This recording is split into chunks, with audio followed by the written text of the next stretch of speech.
आज हम जिस मूवी को एक्सप्लेन करने वाले हैं 2007 में आई फिल्म जिसका नाम है शूटर। यह फिल्म एक्शन और थ्रिलर मूवी है।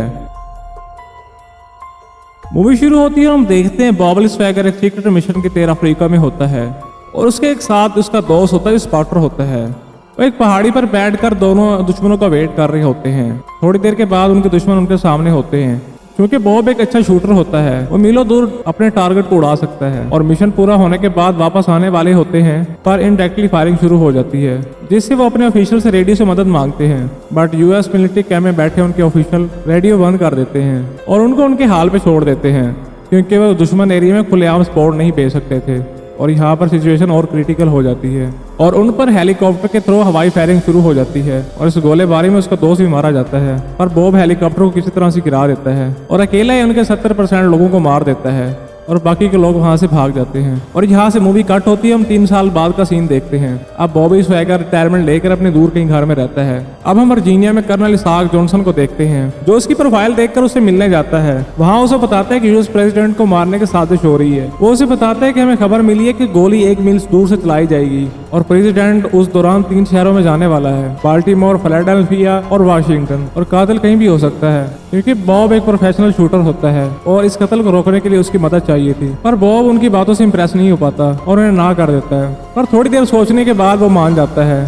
वो तीनों साइड विजिट करता है जहाँ प्रेसिडेंट की स्पीच होने वाली थी और उनके हर एस्पेक्ट को ध्यान से देखता है। फिर उसे फिलाडेल्फिया में शूट होने के चांसेस ज्यादा लगते हैं। बाद में वो कर्नल से मिलकर पूरी रिपोर्ट देता है। अब कर्नल उसे कहता है कि हम उस शूटर को जिंदा पकड़ना चाहते हैं, इसलिए अच्छा होगा तुम हमारा साथ दो, जिस पर वो मान भी जाता है। अब स्पीच का दिन आता है। अब प्रेसिडेंट स्टेज पर आकर स्पीच देने लगता है। उधर बॉब कर्नल को बताता है कि अब शूट होने वाला है। अब वो उसे एक लोकेशन बताते हैं और कहते हैं अपने आदमी फटाफट वहां भेज दो। अब गोली चलने की आवाज आती है। गोली प्रेसिडेंट को लगने की बजाय साथी के आदमी को लग जाती है। अब सब जगह हलचल शुरू हो जाती है और वहाँ पर खड़ा पुलिस ऑफिसर बॉब को गोली मारता है। उसको 2 गोलियां लगती हैं, पर बॉब किसी तरह से यहाँ से भाग जाता है। कर्नल और उसके एजेंट पुलिस को बताते हैं कि बॉब ही शूटर है और उसी ने प्रेसिडेंट को मारने की कोशिश की है। अब मौके वारदात पर उसकी बंदूक भी रख देते हैं। अब बॉब को समझ नहीं आ रहा तो ये हो क्या रहा है और उसे ये महसूस होता है कि एक सेटअप के तौर पर किया गया है। असल में कर्नल प्रेसिडेंट को नहीं, साथ में खड़े आदमी आर बिशप को मरवाना चाहता था, जिसके कत्ल में वो बॉब को फंसाना चाहता था।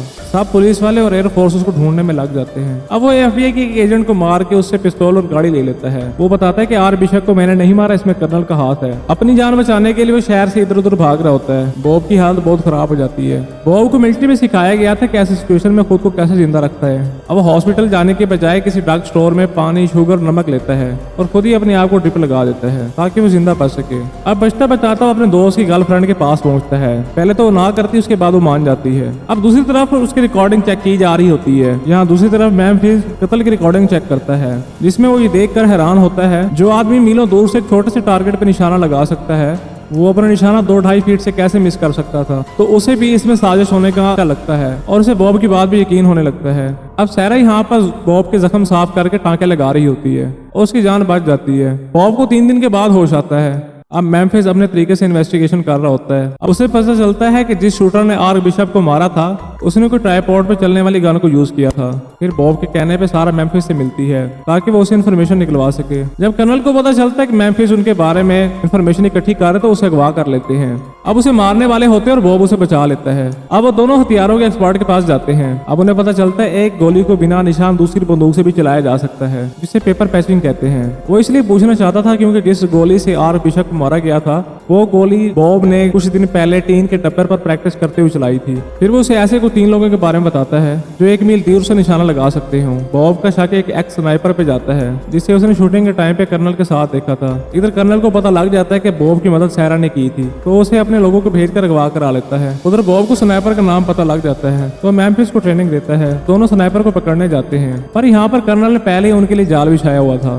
पर वो भी पूरी तैयारी से आए होते हैं और स्नाइपर तक पहुंच जाते हैं। अपने पकड़े जाने पर स्नाइपर सुसाइड कर लेता है, पर मरने से पहले वो बॉब को सारी सच्चाई बता देता है क्यों कर्नल आर बिशप को मरवाना चाहता था। दरअसल यूएसए के करप्ट सेनेटर चार्ल्स मीशम अफ्रीका में नाजायज तरीके से तेल के पाइपलाइन बिछाना चाहता था, पर उस रास्ते में एक गांव आता था तो सेनेटर चुपके से उन गांव के लोगों को मरवा देता है, जिससे उसका डर दूसरे लोगों तक पहुंच जाए और वो कोई सवाल किए बिना ही गांव खाली करके चले जाएं, जिसका पता आर्क बिशप को चल जाता है और उस दिन स्पीच में सब ये बताने वाला था, इसलिए वो कर्नल की मदद से उसे मरवा देता है।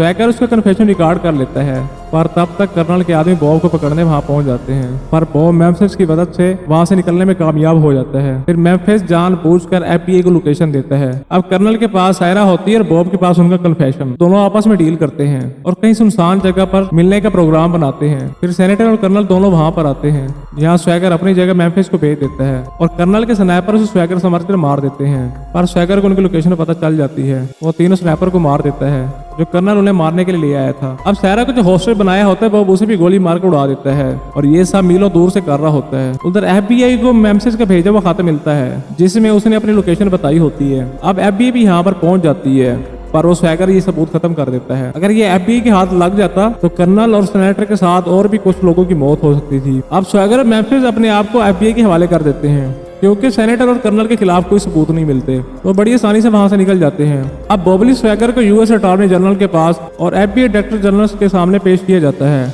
और इस मीटिंग में कर्नल को बुलाया जाता है और सबूत के तौर पर स्वैगर की बंदूक भी रखी होती है कि तब जब्त कर ली गई थी जब आर्क बिशप पे गोली चली थी। मेम्फिस चुपके से उस बंदूक की गोली स्वैगर को देता है। अब स्वैगर अपने आप को बेकसूर साबित करने के लिए वो गोली बंदूक में लोड करता है और कर्नल की तरफ करके ट्रिगर दबा देता है, पर गोली नहीं चलती। यहाँ पर वो शो करता है कि हर बार बंदूक यूज करने के बाद वो फायरिंग पिन निकाल लेता था, जिससे बाहर से बंदूक ठीक लगती है, पर इसे शूट नहीं किया जा सकता और इसलिए मेरी बंदूक से गोली चलवाना पॉसिबल नहीं था। अब ये सुनकर FBI जनरल और अटॉर्नी जनरल को उस पर यकीन हो जाता है। तो स्वैगर कर्नल के खिलाफ एक्शन की मांग करता है। अब अटॉर्नी जनरल से कहता है कि जो जुर्म उसने दूसरे मुल्क में की है उसकी सजा उसे इस मुल्क में नहीं मिल सकती, क्योंकि यहाँ का कानून हमें कर्नल को अरेस्ट करने की इजाजत नहीं देता।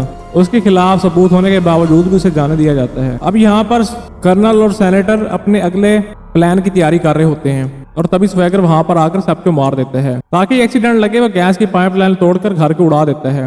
लास्ट में वो सारा के साथ बैठकर गाड़ी से चला जाता है और यहीं पर मूवी खत्म हो जाती है।